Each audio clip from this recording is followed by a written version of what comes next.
दोस्तों, आज का टॉपिक है ग्राफ ऑफ क्वाड्रेटिक इक्वेशन। हम क्वाड्रेटिक इक्वेशन के बारे में समझेंगे, उसके रूल्स जानेंगे क्या हैं और उसके ग्राफ्स के बारे में डिस्कशन करेंगे आज, और बिल्कुल इजी वे में। ये आपका क्लास 10th का चैप्टर नंबर 5 है, क्वाड्रेटिक इक्वेशन, जो बोर्ड एग्जाम्स में लगभग 6 to 10 मार्क्स कवर करता है आपके। तो 6 to 10 मार्क्स के लिए हम ग्राफ ऑफ क्वाड्रेटिक इक्वेशन को जानने की कोशिश करते हैं। तो क्वाड्रेटिक इक्वेशन आपकी है ax² plus bx plus c। ax² plus bx plus c ये एक क्वाड्रेटिक इक्वेशन है।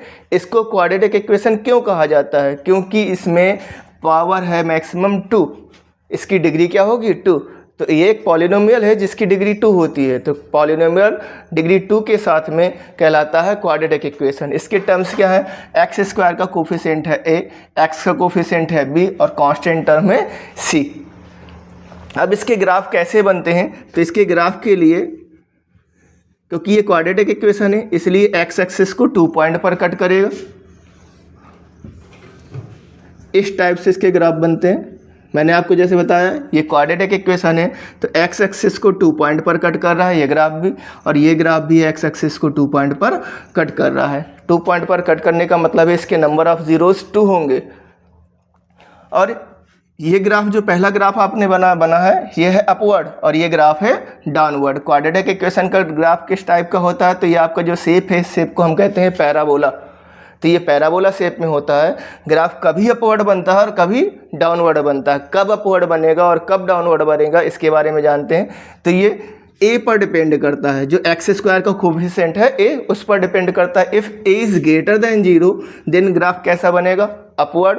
और if a is less than 0 then graph बनेगा डाउनवर्ड।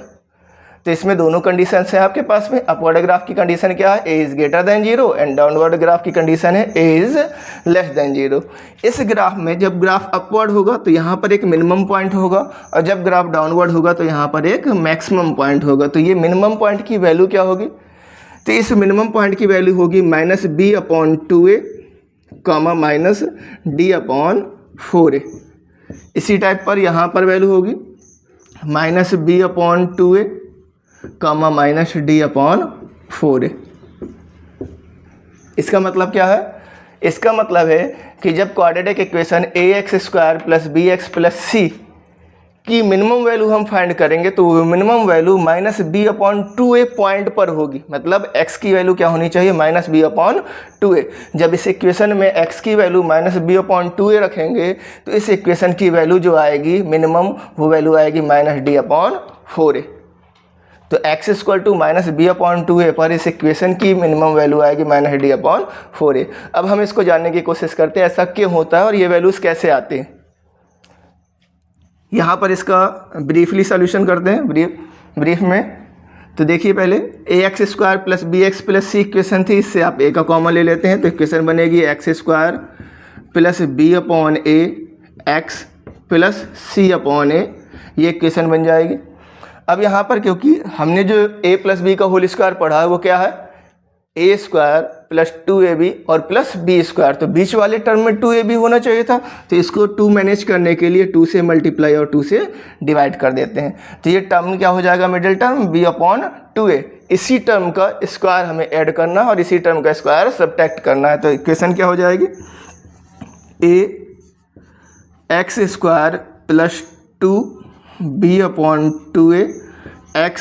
अब इस b/2a का होल स्क्वायर हम ऐड करेंगे तो ये स्क्वायर आएगा b² 4a² और -b²/4a² plus c/a। Whole square के टर्म में लिख लेते हैं। तो ax प्लस b/2a का होल स्क्वायर, और यहाँ पर आप एलसीएम लेंगे तो एलसीएम आएगा आपका 4a² और वैल्यू आएगी b² -4ac।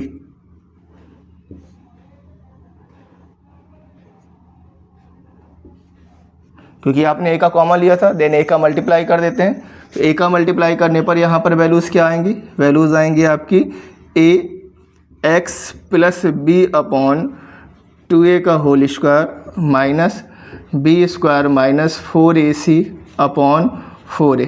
ये वैल्यू आएंगी। a का आप मल्टीप्लाई कर देंगे तो a का मल्टीप्लाई करने पर, a का मल्टीप्लाई हम कर चुके हैं, तो a का मल्टीप्लाई करने पर ये वैल्यू आएंगी आपके पास a x plus B upon 2a का होल स्क्वायर और minus B square minus 4ac upon 4a। B square minus 4ac इस वैल्यू को हम कहते हैं बी स्क्वायर माइनस 4ac, इसको कहते हैं डिस्क्रिमिनेंट। क्या कहते हैं? डिस्क्रिमिनेंट। इसको रिप्रेजेंट करते हैं d से, तो ये वैल्यू हो जाएंगी a x plus B upon 2a का होल स्क्वायर और माइनस d अपॉन 4a। इस टाइप से वैल्यूज़ आ गई। अब ये इक्वेशन आपसे क्या कह रही है? आपको चाहिए इस इक्वेशन की मिनिमम वैल्यू, और यहाँ पर होल स्क्वायर है x plus B upon 2a का होल स्क्वायर। किसी भी होल स्क्वायर की मिनिमम वैल्यू क्या होती है? 0।